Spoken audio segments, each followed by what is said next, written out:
संगीत सरिता।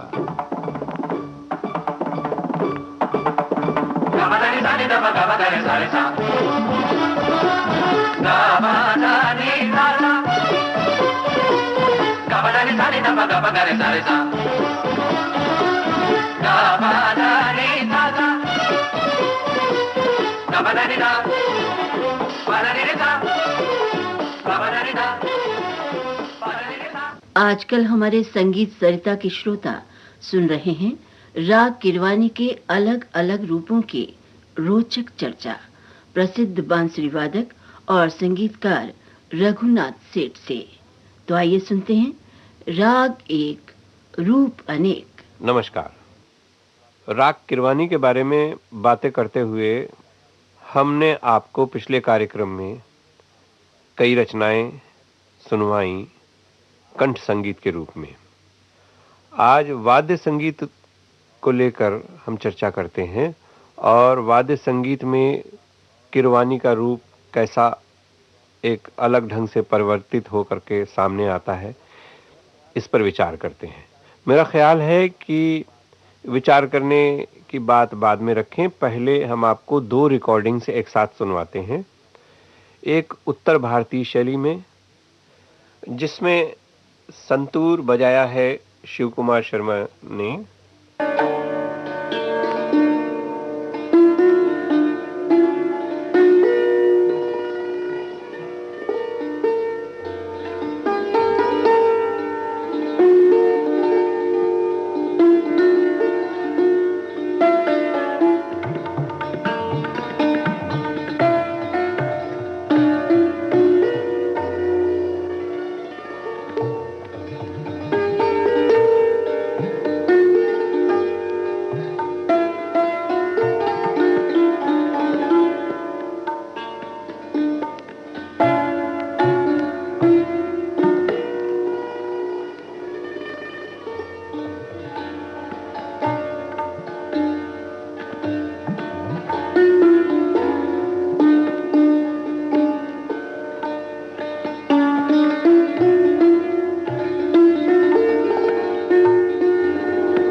और दूसरा कर्नाटक शैली में बजाया हुआ युगल वायलिन पर ये अंश, जिसे बजाया है टी केसवलू ने और रामास्वामी ने।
आपने ये 2 रचनाएं अभी अभी सुनी।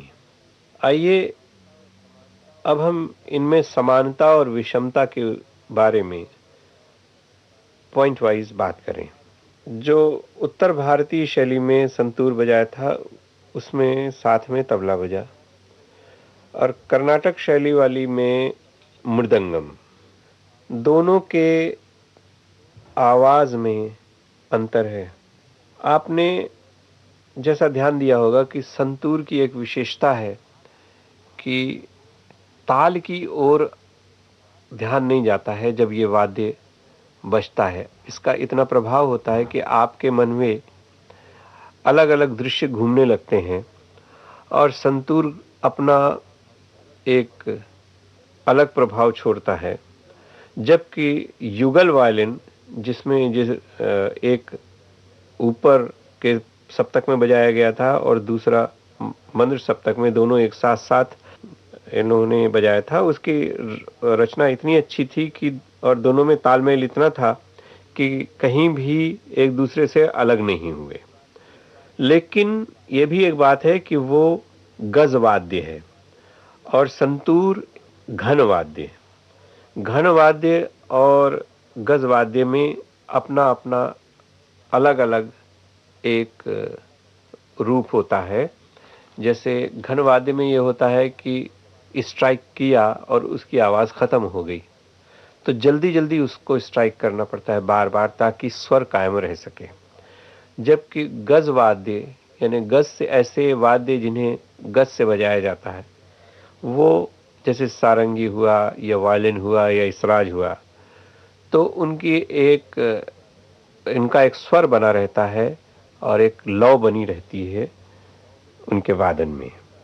ये अंतर आप देखेंगे। और दूसरे, उनकी जो शैली का अंतर है वो तो स्वयं में है ही है। रागों के प्रेजेंटेशन के हिसाब से, यद्यपि एक नॉर्थ का है दूसरा साउथ का है, फिर भी वो स्वर एक ही जैसे हैं, बिल्कुल एक जैसे लगते हैं और उनमें कहीं कोई अंतर नहीं है। वाद्य संगीत में किरवानी के रूप के बाद अब मैं आपको ले चलता हूं सरल संगीत की ओर। राग किरवानी में सरल संगीत के बहुत से प्रयोग हुए हैं और बहुत लोकप्रिय गीत भी बने हैं, इसमें गजलें भी बनी हैं। और इसी संबंध में अब मैं आपको एक गजल सुनाना चाहता हूं जो मेरी अपनी पसंद की है, और अपने श्रोताओं से अपेक्षा करूंगा कि वे हमें इस रचना के वे अंश यानी वे शब्द लिखकर भेजें जिसमें राग किरवानी की झलक पूरी तौर से मिलती है, क्योंकि ये जाहिर है कि आधार राग किरवानी के ऊपर है, परंतु पूरी रूप से, पूरे तौर से राग किरवानी नहीं है, उसमें मिश्रण भी है। इसलिए आप ध्यान से सुनें और वो पोर्शन हमें बतलाएं। इस गजल को गाया है आशा भोसले ने। शब्द हैं, करूं न याद मगर किस तरह भुलाऊं उसे। करूं न याद मगर किस तरह भुलाऊं उसे। करूं न याद मगर किस तरह भुलाऊं उसे। गजल बहाना करूं और गुनगुनाऊं उसे। करूं न याद मगर किस तरह भुलाऊं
राग किरवानी पर आधारित आशा भोसले की गाई हुई इस गजल के साथ ही हमारा आज का संगीत सरिता कार्यक्रम समाप्त होता है। विविध भारती के संग्रहालय से प्राप्त इस कार्यक्रम की प्रस्तुतकर्ता छाया Ganguly. Gabadani sani da ba gabadani sani sa.